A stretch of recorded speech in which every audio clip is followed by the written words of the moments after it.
Welcome to the We Fucking Love Startups podcast. I'm your host, Troy Hammond, and on today's episode, we chat with Diana Minnée. Diana is a chief operating officer who's had a lot of success across startups.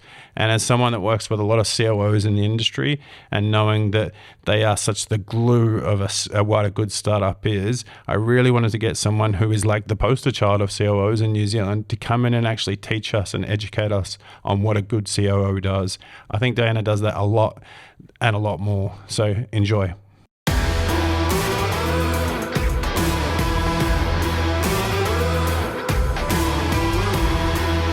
Kia ora. Thanks for tuning into the We Fucking Love Startups podcast, brought to you by Talent Army. What I love is having a conversation with someone and just being able to say exactly what's on my mind. Yeah. They can say what's on their mind. If they say something to me that I'm like, oh, actually, I agree with that more. Like, I'm happy to just admit that and move on. Exactly. And I think business is better when you can just talk to people and just have a conversation without worrying about what you're going to say. Well, there's just no time to waste for all that stuff. Yeah. You just got to get it done. That's the efficient part of it, right? Yeah, 100%. Especially when you're working in a startup or working in multiple startups and multiple things. You know, like days here, days there, days there. Yeah. How do you do that with? Because that's something that's like when I first started Talent Army, I was doing that sort of virtual head of talent thing, and I was context shifting all the fucking time. Yeah. You know, like I'd be working on this company for a day, then this company for a day, and this company, and it was really tiring. And you can't just work on that company for a day because then other companies are still emailing you through the day. How do you do it from your perspective? I actually have like a whole scenario, and I do it. It's a superpower of mine, is being able to context switch extremely quickly. I think all I need is about 2 minutes and to switch. And in my head, it's like a filing system. I've got all of these tabs open, and I've got all of these windows open in my head. Wow. So I have for each organisation, I have that in my head as well as in my computer, and as well as in my calendar.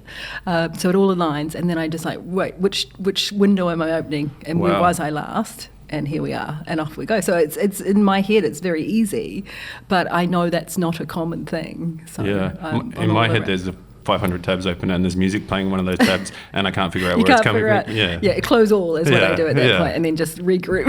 Yeah, that's how I handle context shifting. Is just turn everything off and then think about the next one. That's fine too, right? Yeah. As long as you've got the moment of transition. So yeah, I can just do it a lot. I can hold the technical state in my system in my head quite well. So, yeah. And is that? Do you think that's because of the way that you had to sort of climb your way through the ranks in business? Because obviously I've sort of read your story, and it's been one of fighting and moving on and challenging and growing into another place and doing this. And so, do you think that's because of that, or? I think there's a combination of things probably. One is I have a high. One of my core values is competency, because, you know, again, climbing your way through things, you want to be competent. You don't even want to be challenged that you're not competent. So I definitely over-optimized myself insofar as setting up my own core systems and making sure that I get shit done well, and that I can be ruthless in prioritization. So I've worked on those systems a lot for myself because I'm optimizing myself constantly. But at the same time, underlying all that, I just never wanted to be called out to be not very good at it. So, equally, I have a high intuition moment, and I did that a lot as I was going through my career. I leaned on that a lot, and then eventually I realised that can only get you so far. So I overcompensated for the structures and things to help support that. So I wasn't just gut feeling it all the time. So I think Alicia and I talked about it on the podcast. Is like you go through a bit of craziness in your childhood, and you have to just get shit done, and then you sort of start to work out the tools and equipment later in life. But exactly.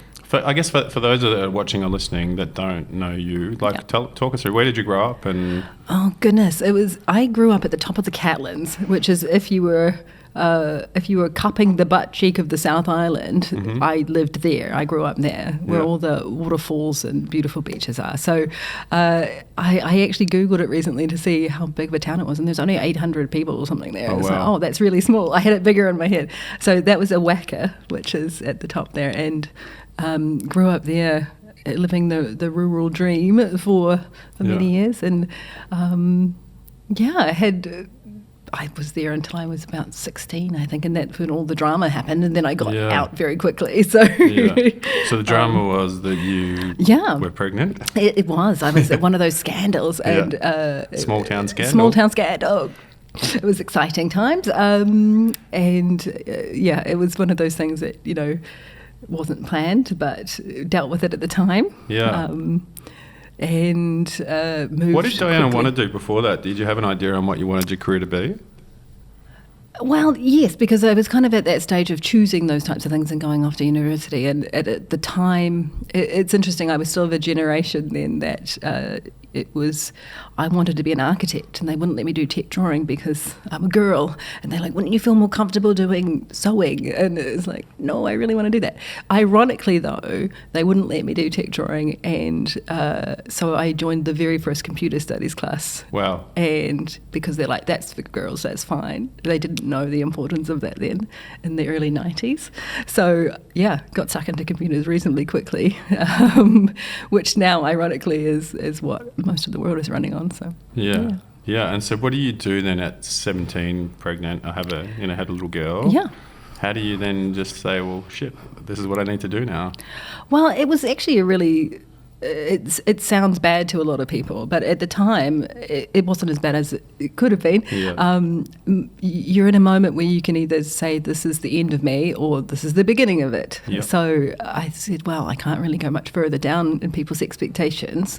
So to me, that meant, fuck it, there's no rule book here. I can do what I need to do. Yeah. There were no expectations. People assumed I'd ruin my life forever. So that's actually a really good starting point. And you were told that too, right? Oh, yeah, totally. Oh, man, my stepmother was a piece of work. She still is a piece of work. I don't talk to her. So, just that I'd failed everybody and how embarrassing. And, the usual stuff. And that, in some people, would mean that that's how they take that, and they will never get out of that system. So whereas I took it as a challenge, I knew I had potential, and I'm the kind of person, if I get told that I can't do something, I do more of the thing. So it was like, here we go then. Well, that was evident, right? Because you sort of zigzagged from like shop assistant to I did everything. A bunch of other things, and then owning your own salon. Oh, yeah, that was a really interesting moment. I was working at an art gallery, which was a really great job, and doing their design and things and selling really, really expensive art. And then I saw an advertisement in a newspaper to buy this day spa, and then I'm like, sure, sign me up. And it was... How old were you then? 27, 28 at that point. And how did that even work? I had been doing makeup for people on the side for years, just to I did a lot of different things, as you do. And suddenly I was doing that on for Sky Sports and Women's Day and all those types of things. It was a very unusual time. But still, I was always doing my own website. I was doing all that type of stuff. So, yeah. And so how did your career in sort of tech start? Like for someone that obviously studied, information technology at the start, so then how did you actually get into it? Well, it was a kind of a roundabout thing, because there was not... Technology as it stands now was not how it was then. It was dial up at that point. And so I was actually employed to do marketing for a particular organisation, and spent a lot of time dealing with their initial website with Intergen at the time. And spent a fair chunk of cash to get that going, and it's like, come on now. And they actually asked for my feedback, and I really ripped into it at the time. This is Intergen that asked for your feedback? Yes, this is in Dunedin, so this was actually early days. And I said, this is not good enough, and they agreed, and they said, could you come and do this here then? And it's like, wait, what? And so suddenly I switched. I'm like, I remember at the time the company was bought. And they wanted me to move to Auckland, so I actually was like, nah, let's switch. And I could see then the future state, how it was going to go. It was in the early 2000s, and it was like, this is going to really be a thing, and I'm going to jump on it. So I got employed as like a solutions manager or something, and very quickly flipped into project management from there. So without any previous experience other than having to be on the other side of that as a customer. So this on the podcast, if you're listening or watch any of the episodes, this seems to be a common trait of people that I've spoken to, that they just find themselves in situations and then just jump into it, right? Yeah. And so talk me through your thinking there. Like, how do you find yourself in a position where you're like, I don't have much skill or experience in that space, but I feel comfortable and well confident enough to be able to jump in and do it? I think it always comes back down to the people. People tend to shoulder tap me for things, and they're like, I know you don't have any experience in this, but I know that you will work with this person well, and you'll work it out because you can just work it out, right? Yeah. And so that's been a lot of my career has been, we can't find anyone for this, but we think you can somehow. Yeah. And it's been less to do with the work itself and the skills, but more usually the situation and the people involved and the problems to be solved. So, but equally that's been to my detriment. There's only like the first half of my career I was flipping and shoulder tapping to the next great opportunity.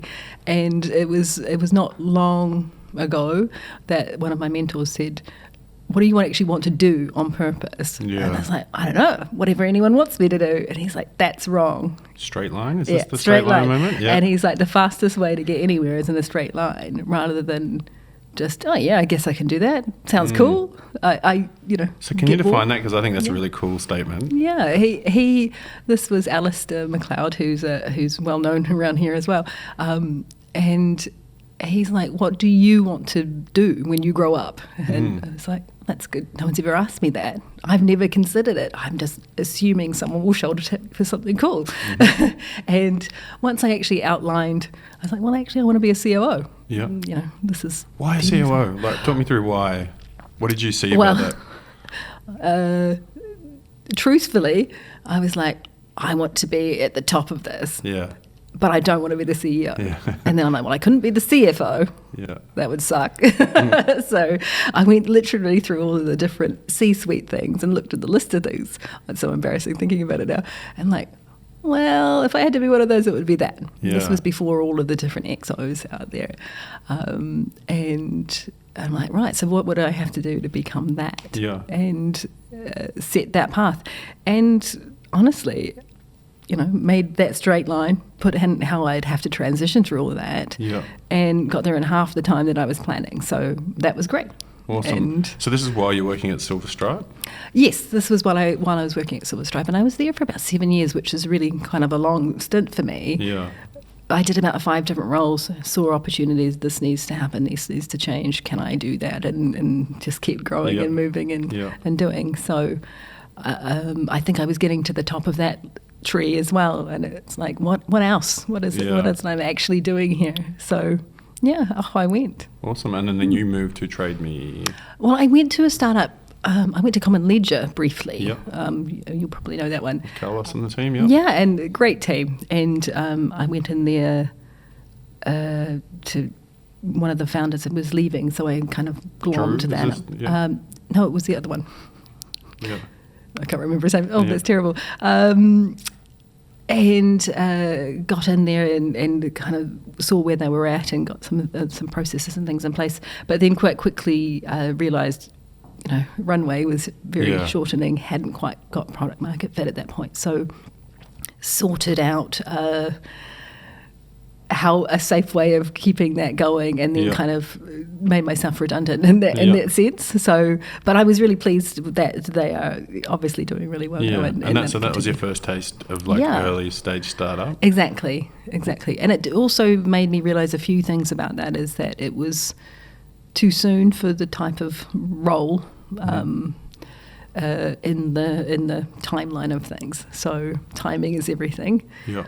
And that was when my friend who was leaving Trade Me said, you should take my old job. And I said, but why, when you don't like it? And then she said, because you love all of the politics. And so off I went. Do you love the politics? I don't necessarily I love politics, but I again, with organisational systems and design, I kind of see that as a 3D chess game. Yeah. And in my head, I am either playing the game, a pawn in the game. I could be any of those at any one time. So I just love the concept of the dynamics between people and process and organisational goals and culture and the whole thing and how it all works together. So I think she knew that I would be able to not take that personally. Yeah. So. And was it the case? Yeah, it was, and I really enjoyed the time at Traby. It was a really interesting time when they went through the purchase. They got purchased at that point, so being involved in the due diligence of that was really fun, and optimising 70 teams was great, so far as being head of delivery there. So, I think the issue I had there was I was really in one area. I was optimising one component, which is around delivery, which is, a specialty I have, but I enjoy breadth and going across everything. So a little bit felt a bit too constrained when you can see the system. And then so left there after a couple of years to go into another startup from that point. So as the CEO. As the COO, and so this is what I'm really keen to sort of dig into now is, so what is a chief operating officer in a startup? Yes. So this is where operations, or what's operations, and it's different in every business, and that is a small business or a large business, it's different. And the definition of operations, there is no clear definition other than it's around the health and efficiency of an organisation and how it all operates together. And that still stands whether that's in a startup or if it's in a larger business. So when I come into a startup to look at what they need, generally that starts with the founders. So the founders, one or more founders, are wanting to do certain things. They have their own thing to do, and I want them to do more of some of those things, and I take on the rest. So in some startups that might be people and HR, that might be product, that might be delivery, that might be technical. I was a CISO for a while. There's a lot of breadth within it, and the superpowering founders is the goal when it comes to small startups. And I have a preference between the kind of seed funding to Series A to really, because that's when organisational operations starts coming into play more, and it's less about winging it and just driving by pure passion. So, so operations, I've done all of those things. I've done marketing and sales, and it doesn't matter. The goal being what needs to get done at the right time, in the right way, with the right processes. So. And this is an interesting thing in New Zealand. We have a lack of maturity of people who are proven and credible in that COO role in a startup, in the country. We tend to hire someone early, and then they grow into that role very quickly, and then they're just, holy shit, what am I doing? And so what areas or, should a COO come from, or could a COO come from, in your opinion? No one goes through their career that I know of anyway to become, you can't start as a junior operations person and go all the way up a stream naturally. But because it's about breadth of an organisation, if you think of the holistic organisation, it's how many components of those can you hold at any one time. As an organisation grows, you bring in those specialists to own that area. So you might bring in a chief product officer to own the product development. So that's great. And then there are all of the other things that don't have that level of things. So that means you can come from any of those components as your specialty. So often people who have come through the legal type of things, come up through product, come up through marketing and commercial. I came up through delivery. Ultimately, it's like, what are the core functions within an organisation? But then there's a moment in time where you stop being a specialist and go broad. And it's not a jack of all trades, master of none moment, because you actually have to be the master of everything quite deeply, but know when to get help in certain aspects. So, for instance, I work with CFOs and other virtual people who compensate for my lack of depth there. I know enough to be dangerous in most places, but have probably, instead of just being one specialty, I probably have about 4 that I can go deep and wide in. And, if you think about organisations, there might be 8 key things that happen around, let's say, the most you can get, the better. Yeah. So I now know lots about compliance, lots about legal things, HR, lots of things like that. So you have to go deep in a lot of places. So if someone was looking to come into an operation, want to be a COO, it comes from one of those specialties and then going hard in breadth. Learning the others. Yeah. That's like, so I work with a lot of COOs. That usually is like for a startup. The COO comes in, they're like, holy shit, what are you guys doing? Yeah. Let me outsource some things and bring in some specialists. And that's when they'll usually call me up and say, hey, Troy, we need some help. Yeah. And so I've had a lot of experience working with some great COOs.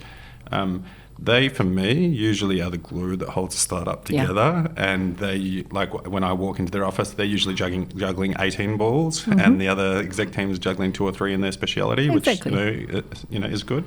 But I'm always in awe at really good COOs and how they keep it together. And so when I asked around, like, what does a good COO do, and why is Diana good? One of the things that came up was, can you ask her, like, how does she just consume all this information and learn it and just know it so fast? Like, how does Yes. is that something that you need as a COO, that ability to just consume information or consume learning and get across the breadth of knowledge that you said? Yes, I kind of cheat, to be fair. I pattern match a lot. And one of the things I've tested probably in the last 5 years in particular is looking at what relationships and systems match. Yep. So there are certain patterns that happen all the time, and I know pattern matching can be dangerous because you can make some predetermined decisions. But certain things like the bell curve of people, and that remains the bell curve. The trajectory of how products get developed, that remains the same. What good practices remain the same. So I have a really big archive of patterns. And it doesn't mean that I stop there, but I can very quickly sort through information as I'm learning it to say, this is similar enough to these types of patterns. And so that kind of quickly gets from everything to something. And then you can start learning what you need to in that pattern to support things. I'm also not afraid to decide things with less information if I can do so safely and in a small iteration. So I'm a fan of learning quickly. So I can assimilate all of that information and get it to a decision point much faster because I lean on my patterns. Yeah, we talked about it before the podcast, right? How we had we met before? I don't think we'd never met in person, but we went to each other and we just chatted like normal because we make decisions fast and get to the point fast. Yeah. Is that something? How do you teach that to someone? So if you and I decided, hey, let's do a conference where we're going to build out 30 new chief operating officers in the SaaS startup world, what would we teach? What would we do? There's some core things that, I guess foundational things, that it doesn't matter about the circumstances. I think we often immediately go to the circumstance. Yeah. Whereas being able to have the ability to prioritize, being able to have the ability to do something safely and quickly. I've had to go through this recently with someone who I was mentoring and teaching her the breadth of things, and she was a perfectionist, wasn't going to work, right? So showing you can decide that and no one loses an eye. This is always my tagline is, no one will lose an eye. If someone will lose an eye, you're making too big a decision based on too few of information. So it's more cutting it up into bite-sized pieces and being not afraid to change tact. So you go, what's the next smallest thing I can do to move this along? Yeah. So teaching people that thinking is more important than the doing of, can you write this document or perform this task? Once you have some of those baseline fundamentals, and I think it's about ruthless prioritization, doing what you say you're going to do, not overcommitting, knowing when to say yes and no, those types of things. Yeah. Then it's literally how many patterns can you learn? Yeah. In my head, anyway. Yeah. And what is a common thing? What can you steal from? And how could you recognize the circumstances for which those things would be appropriate? So it's not very definable. I mean, you can say, here's what you will learn in if you're taking over the HR practice. Yeah. Sure, you can go through all those, but it's less about those things and more preparing to be able to be excellent at those things and wanting to be excellent at those things. So how do you not burn out? Like taking on all this, because if I walk into a startup, I can usually tell who the operating person is because they're usually the busiest, running around and supporting everyone, and they're very empathetic and like high EQ to understand the pressure the pressure environment, so they know where they need to plug in and support and help. How do you do all that plus your job and not burn out? It's quite different when I'm doing it virtually and being going in to help an organisation for a part-time situation versus a full-time situation. I find part-time or doing it for 2 days a week with an organisation and 2 days with another, that's actually easier in my world because you've got 2 days to do the most you can. You get much more ruthless at saying, not for me, not doing that, someone else does that thing, off we go. You use your processes and your systems to support that. You can get very ruthless at saying, that needs to be automated. A system can hold that state for me rather than my own brain, because you're getting paid to deliver the most amount of value to that area. So you focus very much so on delivering that. When I'm there full-time permanently, it's more you're constantly jumping from detail to H2, H3. And you're more emotionally attached, right? Yeah. So you feel the feelings more, and you and you can get more frustrated at the system more because you're there to optimize that system. So I find I get more burnt out. Let's say, well, not burnt out, but there's more intensity, oddly enough, in a full-time, fully there kind of role. So virtually, it's fine because you just get such good practices going. And the whole point of being there is you're teaching others to take up some of those things so you can remove into those specialties. So you build up that product side and the delivery side so you can hand it to a product person for your next hire. Things like that. So whereas when I'm in a similar situation at the moment and looking at entire systems, you're the gluey person across a lot, so you spend a lot more energy talking, communicating, aligning, and it's just constant. It's just this constant flow. So again, back to the practices that you form for yourself. I'm a ruthless discipliner still. Like, this is what I'm going to prioritize or not. My calendar runs my life. I segment it up proportionately to what I need to do. And I hold that pretty true. So, I don't overdo it. Yeah. And I've also seen you say that your style is always complementing the CEO. So I imagine that the chemistry that you have with that particular exec team is important as well. It very much is, in particular in startups. The core to this is being I see myself as the hands of the CEO. Most ones that I work with would say they just feel relieved that they can leave that with someone, right? And you end up being their sounding board, their counsellor, their mum at times. You are their person. It's like being in a marriage in a lot of ways. And if you don't have respect or be able to have this frank and authentic relationship, it's can be really intense, and it can be. They're very important relationships. They're important to me and to those people too, usually. So if there's not a good chemistry there, it's much harder because you're not there to be just another person. You're there to be the other half of that situation. 100%. Like for me, every time I see an amazing CEO, there's a phenomenal COO, working alongside her or him, And so you need someone, and that can be the COO, but it could be someone else in that mix as well. As long as they always have someone to be their other person, that's the most important thing. What's your take on this emerging chief of staff role versus chief operating officer role? Like, can you talk me through your thoughts there? Yeah, I found that really interesting as well, and I mentor some chief of staffs as well, and they're very similar in a lot of ways in the sense of they're there to be an advisor and a sounding board and to work broadly across an organisation.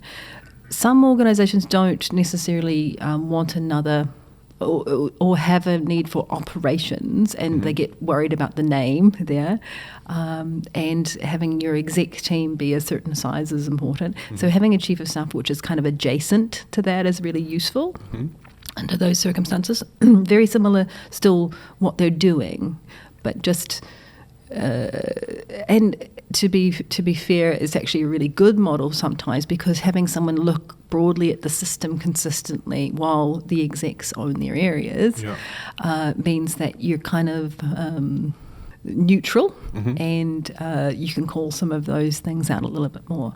It can also disempower you a little bit because they might not want to listen to you. So it can depend. So they are very similar, and the ability to do that role is more important than the title they have, and they're similar enough. And it's just some organisations don't need a COO.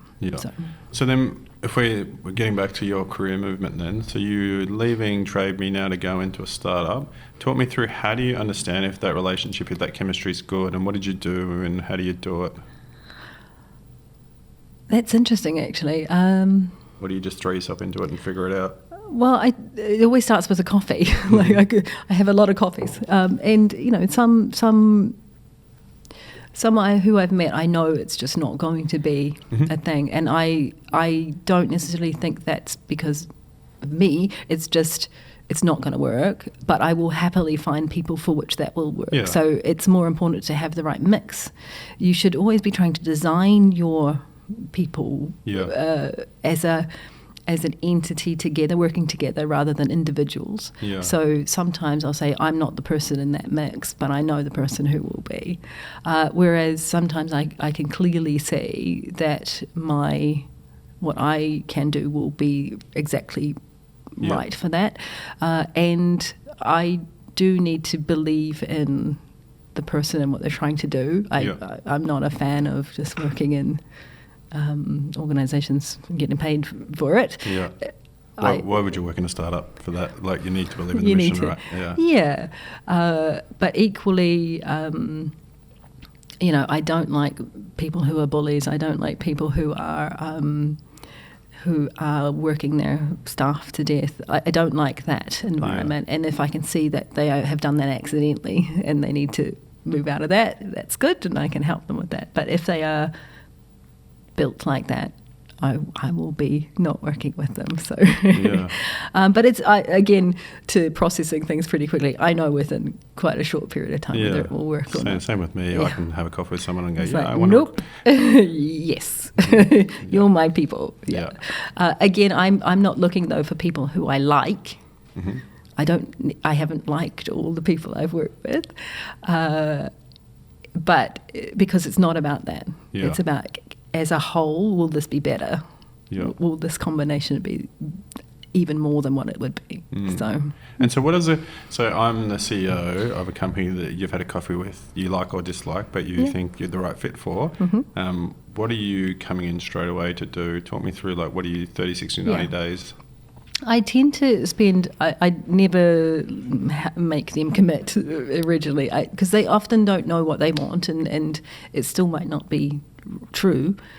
So I spend 2 weeks with them. I just come in and let's talk about all the stuff. Let's go into what you're trying to achieve. Let's look at all your systems and your processes and your people, and you get a sense of the organisation.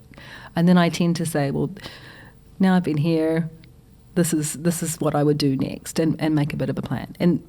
And generally speaking, that is, most reactions is, oh, thank God you're here, and that's, I can't believe you worked that out so quickly. And it's like, because it's just this is the system, right? So I tend to, in the virtual side of things, I tend to like to stay a year to 18 months is about how much I think from a pattern of how quickly should a startup go from here to here, and what are the steps I would take them through. They're kind of a repeatable pattern as well. So I kind of lay that out, and we get on that bandwagon together. And it's usually month by month as well. I don't make people commit if it's not working. So, but generally speaking, 18 months.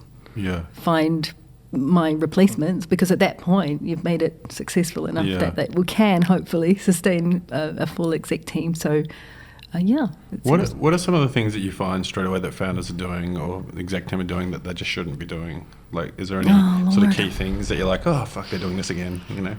That was one of the drivers to create the virtual situation, is every time I would go into an organisation, I was like, I wish I was here before that decision was made, because that is very hard to unpick later. I feel like startup cultures often pride themselves in saying, oh, it's random as chaos and I'm skateboarding through the place, sleeping under my desk, and there's no structure, there's no planning, there's no process. I think that is not ideal. You need to have some structure. I do not believe in lots of structure, lightweight but clear, because everybody needs boundaries for which they know to drive towards the purpose and where you're going. So definitely getting a bit of structure out there and not burning out your people. So if people are working more than 40 hours, that's not a good thing. Yeah. There are moments and times where you might have to for a period, a burst situation, but that shouldn't be part of how you operate. Yeah. So that... How do you do, like, this is the question that I get a lot from founders is, oh, we need startup people, Troy. You know, we need the hashtag hustle culture, you know, like we need these people that are going to be working all through the night on a problem with us, and that's what we need, you know, like, and I'm like, yeah, well, you may need that, but I'm not going to give you that. Like, I'm not going to go out and find people that are going to work themselves to death for you. Yeah, that's not how this works long term. Like, if, again, a bell curve, that's a short bell curve, and that will sustain you for a year max. There are certain times of a startup journey that, you know, you have people who want to do that with you. Like, you've got your friends in there and you're doing it the first year. But to grow as a scalable business is not how that works. So I don't know anyone who signs up for hustle in the sense of I will put in ridiculous hours and burn myself out for some distant future thing that might not happen. So that's just wrong. It's just wrong-minded, because you're trying to have people do their best work, not the most work, and that's the key to this. Sure, you want to do it as cheap as you can. I get that. But and I do know some organisations who just churn people through. That's their actual approach to recruitment, is we'll get them in every 6 months, burn them out and get another one. They're cheap and they're new, and that's my model. But I have never seen organisations last if they're in that mindset. Well, I think you talked about it from the start, and one thing that I really loved is you said people straight away, like as a core, you know, like value of what operations is, and like the bell curve of people. And because I think it's get people that care about the mission, you know, and if people care about the mission and they believe in the values of the companies, then there will be times where you have to work a bit harder, right? And you just do it because you want to, not because you choose, like you have to. Exactly. And you've only got that card to play so many times. If you're playing it every sprint, every delivery, then that's not healthy. But I know, hand on heart, that I could work with a team and then I'm like, right, we've got to do this thing. It's going to be hard. 2 weeks, we're going to come in and do this and we're going to be here all night. That they would do that for me because they know that that's not a thing that I'm going to take advantage of. So you have to reserve those moments for the right thing. Sometimes you do really want to deliver the shit out of something and make this thing, and that's key to the startup being successful or not. But if you've played that card every other month with nothing happening, you know. And I think COVID's changed that, you know, that style of working regardless, because people have realised I don't want to burn myself out for work anymore. I want both. And so, you want both, and you should have both. Like, doing your best work is not about time spent at your desk. So when you really work with people to find out how do they do their best work and you provide them in that environment, how could you not get great things happening? The only thing would be if you're not putting the right things into that group of people, it's not valuable enough to, no one wants to buy it. That's the difference, right? So how does Diana, or is anyone listening, have a hard conversation with a founder when you're coming into a startup and it's their baby and it's everything, they 24/7, and then you have to say that's not right, or this isn't great? How do you have that conversation? It's different for every person, but I find founders often have especially ones who have started without the background of this before now, they often believe that every decision, everything is bound to them, that they are the ones to direct the product, to direct the decisions. They must be the one because they're the founder. And the best founders I know that they are weak in many, many areas, and they bring people to support that. And they listen. If there are founders who are just driving without any, they're just gut feeling this and all this, I will say, this is working for you now, but you've told me you want to go here. That's a guess. That's good luck rather than good management. How about we might try these things? And you'll start seeing that you'll get there consistently. And there are some who go, nah, I've got to push this, or just it would be better if you just did it how I wanted. And I always go, that's great that you've got this idea, and all I want to do is check with this customer whether that's true or not, whether that's what they're asking for. And, you just go outside of that and teach them the good practices. So it's less about saying no and saying, that's great, how's about we do it this way? Nice. I think you read a really good blog. I think it was the top 5 mistakes founders make. I've sent it to heaps of people. Oh, don't. And I just go, subtly here, read this. No, but and I think so for me, like, we need to be brave to have these conversations, and especially in startups, because we are emotive and passionate about it, and it's hard to hear sometimes as a founder. Like I demoted myself recently, and James is CEO now, and he has to have hard conversations with me, and I have to watch him make mistakes and just say, well, he'll be better than I am because he's across it more. Some of these early mistakes, what can we do to fix these? Like, what would be your advice on, like, here's a couple of nuggets that you should do earlier?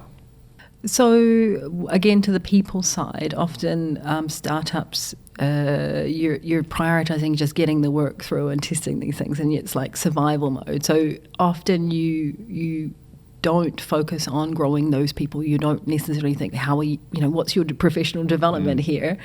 And you're just like, let's just do all the work and we'll be fine. And sometime we'll get to that.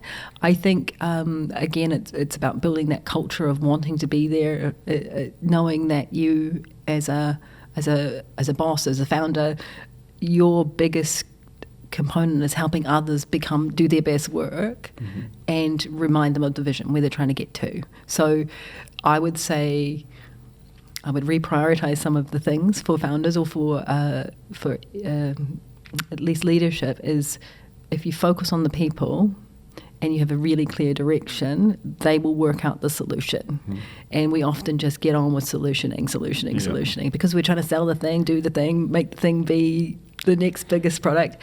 I do agree with that, but also you need to do more in that area. So I would say do more for your people.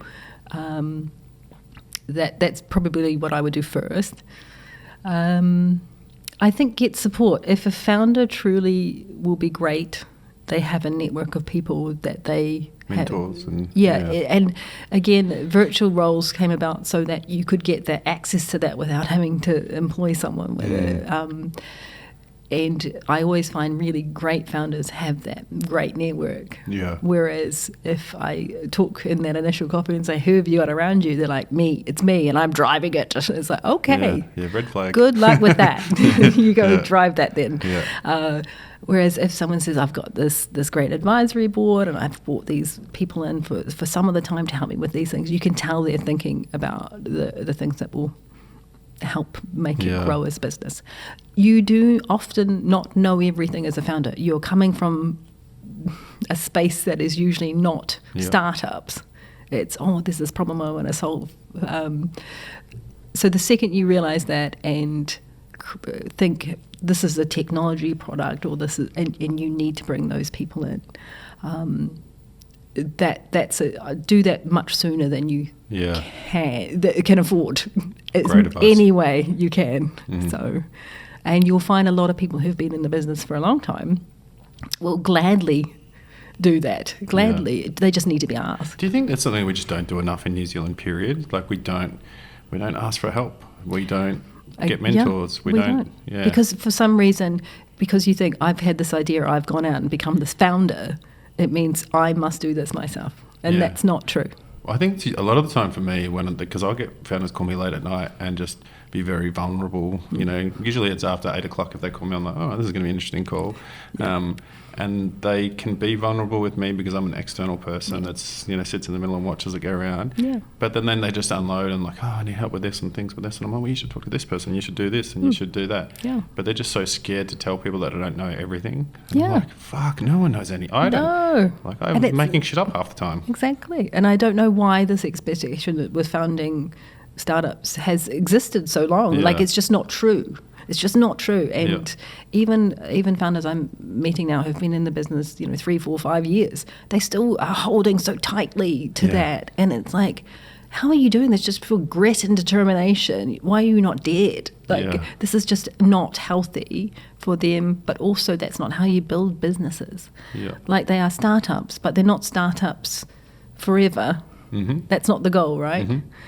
It's not grind. It's go like that, right? So that looks different. If you can get more clarity about all the stages and what are the signs, you need to move to the next stage and get more help, get different support.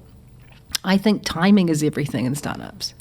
When to bring on the next person, or when to get someone who's more expensive but has so much more nous, or when to get someone who's junior, or when to take a step back and when to pause and regroup. And all of that timing is what a founder needs to work with. Yeah. Right. Question for you. So I'm a big advocate of spending a bit more money at the start on getting some higher talent in, right? Like some more experienced talent when you can, right? Obviously when you can afford it. And if we look at global markets, they're going to invest heavier in people with more experience, from the start. Where in New Zealand we tend to just be like, oh, we're running on the smell of, an oily rag. We'll just hire who we can. What's your thoughts on spending a bit more money up front on select group of people versus hiring a whole bunch of people? You can be doing that too soon, getting a whole bunch of really senior people. Yeah. You end up having no one doing the doing. So I would balance that to say, I have another pattern. I have a ratio that's not a real ratio, but it was like 4, 3, 2, 1 kind of, and just keep repeating that pattern. 4 people doing the doing and keep building. And so, a junior needs someone to train them. Yeah. So, it keeps going up in that hierarchy. So for every triangle, you'll have a senior. I can see that in my head. You'll see there'll be a senior person to own that. So, for instance, if that triangle is complete, you start at the bottom again, and off we go. So again, it's a pattern that's not a true pattern, but it's an indicator to me. What should we do next? Yeah. You don't want to get all juniors. You don't want to get... The worst team I've ever had has been full of senior people because no one could decide because they were too busy arguing. Yeah. So a good balance and timing for any business, any size, is how operations is. Balance and timing. When to pull this lever, when to spin this plate, when to add more people, when to take some away, when to invest in just getting that shit hot person. Yeah. Because at the right time, boom, you're off. At the wrong time, it's so expensive and so bad, and they feel bad and you feel bad. So I agree with you. I'm not an advocate of hiring only seniors across the team. I just think that don't be scared to throw a bit of money at someone. I think so too. At the right time. That triangle that you talk about, I like that. I'm going to steal that. I'm going to say, I came up with this new pattern. That go for it. The 4, 3, 2, 1 pattern. Yeah. So then, like, you know a lot, obviously, from pattern making and just from decision making and experience and the likes. Is it so that did you set up your company before going into these startups to do the work that you were doing after Trade Me, or did that sort of come about after you'd done a couple of assignments here? And no, I'd had that in the back of my mind when I was working at Journey, which was as a COO there, and some of the issues we were having there. I was like, I wish I could get in there sooner. That was one of those moments. That was with Owen, and then when I came out of there, I was like, right, it's time. We're going to do it. And I just it was the strangest thing because it had been percolating away.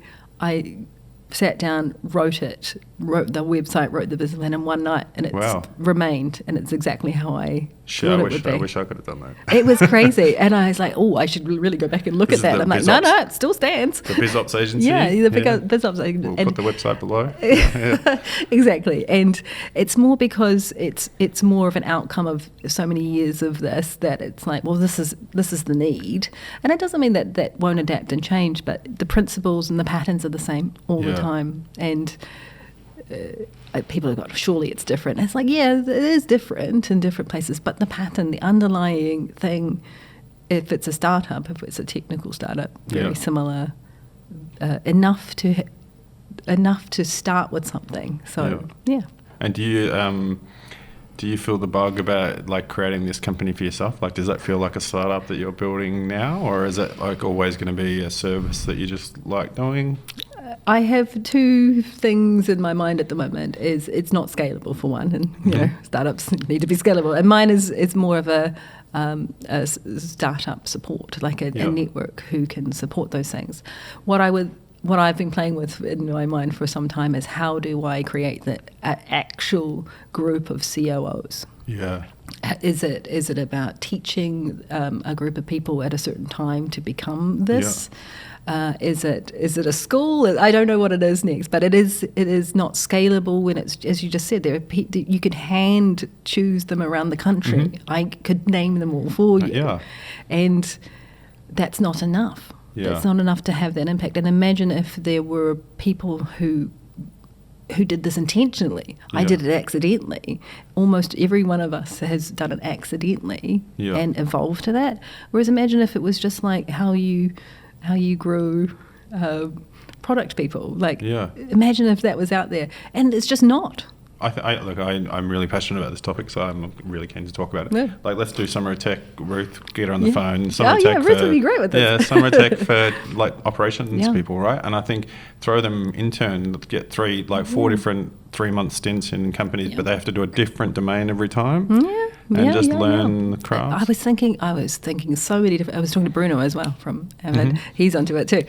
He would like to do this as well, I think. And it was like, are there internships or apprenticeships that you could do? How do we scale this? It's not enough right now. So again, I proved out the model, and I'm happy that the model is almost to the date, and all of the things is exactly how I imagined it when I started, which is ironic. Yeah. But now what? It's not enough, because even no matter what I do, my one of my core things is, how much value can I add in my lifetime? Yeah. And there is so much value to be added. How can we make this scale? Yeah.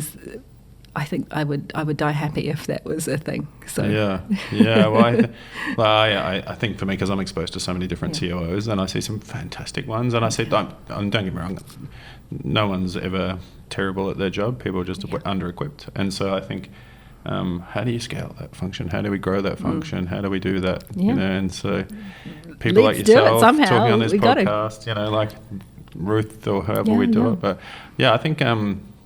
I think I talked about this with Tony Moyes before, where we talked about how, because I generally believe that I can pick the person that's going to grow into that COO role at an early stage. Like, I can see that person that just naturally if you find a gluey person. So how do we get startup founders to identify these people early and then throw them along to a course or do something? And I think we have to make it a thing, and a much more intentional thing, not someone evolves to being it. So first of all, the definition of this, and even if we just make it startup, I mean, I've been doing that with my own work, is, well, here's the pattern, here's all of the things, and here's what you need to know at what level. And it's been interesting. I was mentoring someone at Tapi, one of the operations people there, who I saw could do that, and I'd mapped it all out. I'm like, here's what you need to learn next. And so it is definable, but people are afraid to define it because it is jazz hands operations, and it's different every time. So getting across the difference is actually, that's where people go, well, it's not a thing until it's that very specific thing. And again, the pattern. No, the pattern exists, and I have the pattern. I'm sure Tony will have the pattern too. We all have it. but articulating it and turning it into something that's a repeatable thing. It's not like you're saying, and here's your accreditation for HR. Like, you can't really do it like that. So again, I'm still playing with this in my mind, and a little bit like this organisation that I kicked off is like it'll just, and then it happens. So, but it's getting close already that we need to do it. Yeah, well, I'm sure there's, like myself, the way my brain's already going to some sort of online You're video, like, "Ooh, let's do it." module. Yeah, I'm like, let's do it. I'm sure people listening to this are like, all right, that's my next thing. You know? I'm like, we'll get a posse together. That's always what I do. Let's get a posse together and create something, because this, I know that to be true, that this has to happen. How can I help make that happen? Is the thing, because it shouldn't be hand rolling it every time. It shouldn't be 12 people in New Zealand. So, So, and I think that, like, just opening it up, right? Like, and I think talking about it now and the way you've talked about what a COO does and what the backgrounds that they come from, because most founders tend to tell me, I need a COO that's a lawyer. And I'm like, that's just because you're going through a lot of legal stuff at the moment, right? Or I need a COO that's a finance person. I'm like, that's probably because you're about to, try and raise some money. And and so it's trying to get people to understand that they do a bit of everything. So you don't necessarily have to come from a particular career path to be a COO. The more important thing is that you have the ability to step back and look at the holistic system. If you feel that moment that you're like, I can see how this works. Like, in my head when I was going through it, it was like seeing the Matrix. I was like, oh, I can now see how this works. And that you're holding that stage in your mind at all times. So some people do that in a role that is not that. So if you're a systems thinker, if you really like optimizing and reducing waste, if you like learning and the joiners between all of those things, if you like being a mechanic or an architect rather than a cog in that system, you will be great at this. Yeah, I always, like, whenever I've recruited ops people for early stage startups, I've always gone to policy type folks at government or like places where they're doing design thinking and strategy and can, like, juggle many balls. But there's no right or wrong theory. There is no right or wrong. There is no right or wrong. As long as you have the breadth of, you have one or two deep specialties and a handful of ones that you're really good at. And you have the nous to be able to pick up anything else or know enough people to pull those people in when you need it. That's the key. So, again, it's just showing career pathways to this. I actually went to look for that. I was like, how do I give this person this career pathway when I didn't get one? And there is nothing. There is nothing, and that's disappointing for such an important thing. So there's two things I want to talk to you about. One is mentoring, the other we can get to afterwards. The other is like the virtual model. So if we start on the virtual model, like, I think this is a fantastic opportunity for founders, to like bring someone in virtually, to say, look, because they tend to hire someone that's inexperienced, that doesn't necessarily know what they're doing, because they need to bring in an ops person, and then that person has to grow and learn and figure a lot of shit out along the way. Or they could spend the same money on getting someone for 2 days a week, that'll be able to knock out 5 days a week. Talk me through why is that model working, and what's the benefits of that model? It's interesting with my BizOps posse. I have a good network of people who are virtual CPOs, CTOs, all of the O's you can have. And sometimes it doesn't work. And what I've worked out in another pattern that I found, goodness, I didn't realize I was going to talk about patterns so much. That's the title of the podcast. The patterns is that because they're specialties, like let's say it's a CTO, they have to own the vertical. And that is end-to-end health of the technical systems. It's very hard to do that in a short period of time. You're owning the entire depth this way. Whereas with an O role across all of them, you can touch on all of them to a certain degree, and there are usually people you can work with in those verticals. So it is actually easier in a virtual situation to do operations than it is to do a virtual role that is owning a whole system, because you can't be there all the time. You find yourself being pulled into it a lot. So when you're not there someone has to make a decision about something fundamental in Yeah. technology, you're the only person. Whereas with operations, it's a little bit different. Yeah. So I found it much easier for me to be a virtual COO, even though there's hardly any virtual COOs in the Yeah. world that I can find, and it's because operations is usually seen as the second or the right hand of the CEO. So how could you do that part time? Yeah. Right. But you can anyway. Well, you're proving it. Well, you'll have to ask them if I'm doing it okay. But I think, so virtual ones, you just have to be very careful about how much ownership you have as a virtual person. So owning core things is really difficult when you're not there all the time. Awesome. Yeah. Cool. And then second question, mentoring, right? The importance of mentoring. So there's there's someone out there now that's about to build a new product. It's going to be on how do we grow COOs, in New Zealand. Is that you? No, I've got way too much on my plate already. And they're thinking about, all right, well, I need a really good mentor, or should I get a mentor? And so what's your take on mentoring and being a mentor and a mentee? Yeah. I prioritize that so much more.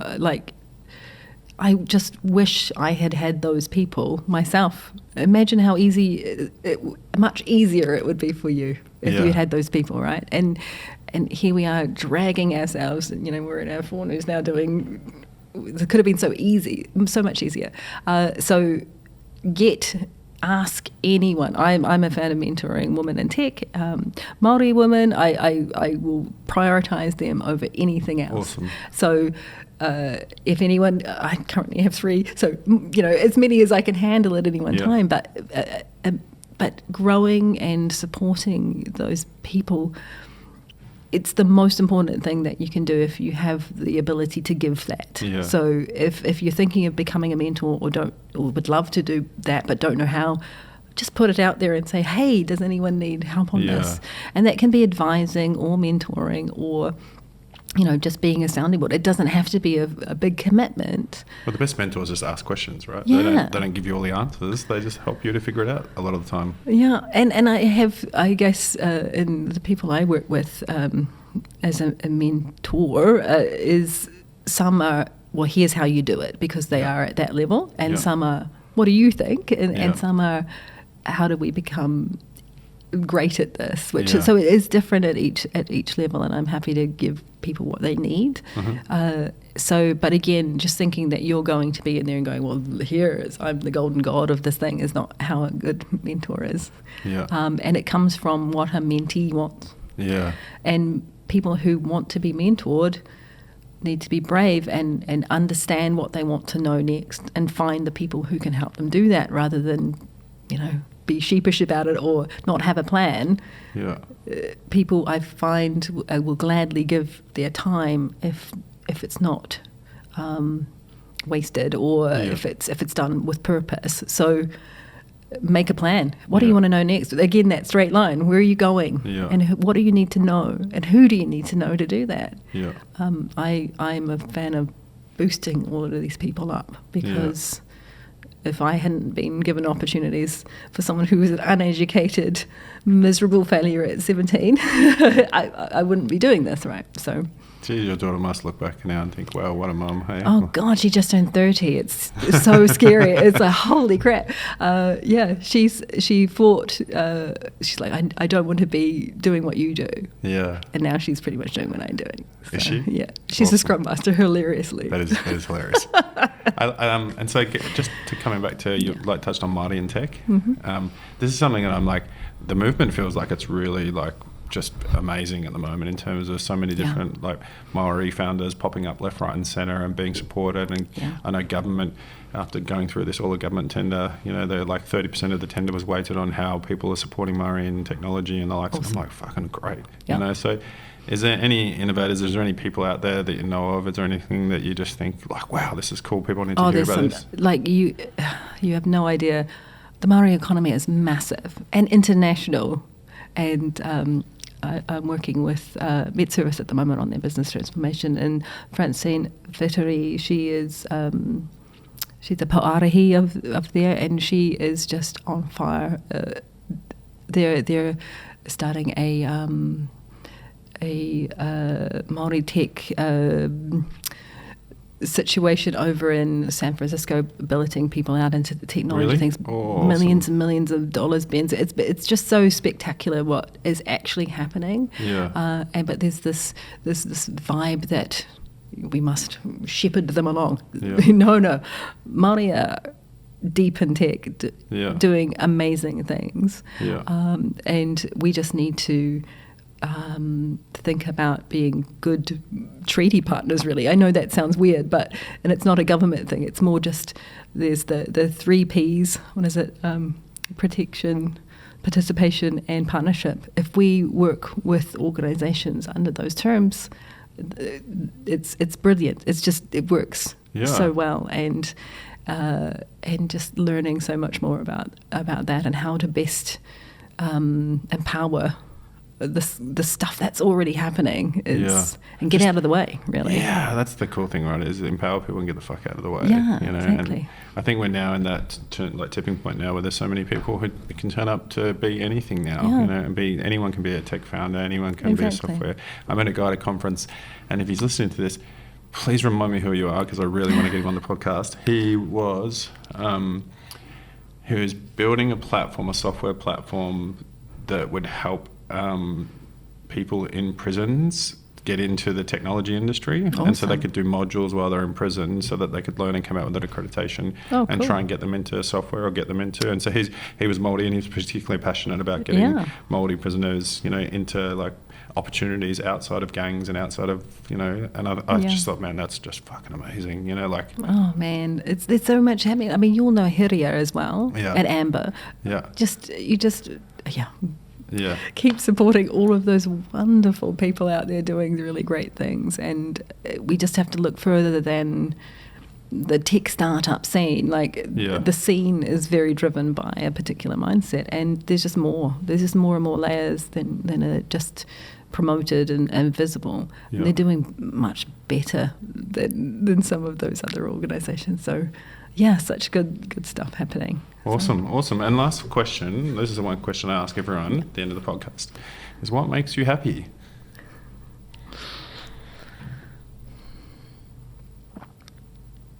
What makes me happy? This is terrible, but I love optimizing the shit out of stuff. I love reducing. It's so boring, isn't it? But if I can take any system, anything, any task, and just make it so much flow better, getting into that flow state, all of those things, that is the thing that brings me abject joy. I'm just like, this is it. You like that at home too? It's like I tried to optimize my house being painted and it failed miserably. So so I've learned from that one. How do you optimize your house being painted? Well, I thought I would get the spouting done at the same time, scaffolding up, and then it was a complete debacle. So I got a painting quote a couple of months ago, and it was really high, and I was like, I used to be a painter like a long time ago with my cousins and help out, and I'll do it myself. And I did 2 rooms, and then I rang the painter and I said, just come and do it. And I think the only other thing that I find that I really get a thrill out of is helping. There's nothing more thrilling than helping others do their best work. Like when you actually can give them just the, a tweak here and a boost here, and then suddenly you see them just doing super well. Yeah. I get so happy with that. Awesome. Well, I think that's evident because when I said online that I was going to get you on the pod, so many people reached out to me and said, oh my God, she's fucking awesome. God. I don't need to know anything on the podcast because she's already answered a lot. People say that you just answer their questions all the time and you give a lot to support people. And so thank you. I think it's fantastic we have people like you in the community that do help and support people. And it's kind of embarrassing but awesome, but that's lovely. Yeah, it's cool. Nice. And I think there's too many rah-rah people out in the startup world and that drink the Kool-Aid and socialize themselves online so much about how great they are. But for me, it's always the people that are behind the scenes, the quieter people online, the people that are giving giving a lot of their time to people rather than social. And so thank you on behalf of everyone. And, that's very kind. Thank you, everyone. And is there anyone that you want to say on the podcast next? Oh goodness, I don't know. You should get Hiria. Yeah. All of those people I've mentioned before because they're just so brilliant, and I would listen to them all day. I'll have to think about it. I'll have to send you a cool. list. There's some really amazing things happening that I would love to see more visibility towards. So. Yeah, awesome. Hey, well, thanks so much for being on. No, thank you. Cheers. It's been really lovely, and the time has flown. It definitely goes quick when you're just chatting. Well, that was a really cool chat. That's definitely one for anyone thinking about becoming a COO in a startup, anyone that wants to get into operations. And I think there's some really good lessons to learn there. Please like and subscribe. Tell us anyone that you want to be on the podcast next. And I hope you're enjoying the series. This podcast is produced by John Otaka from Empire Films.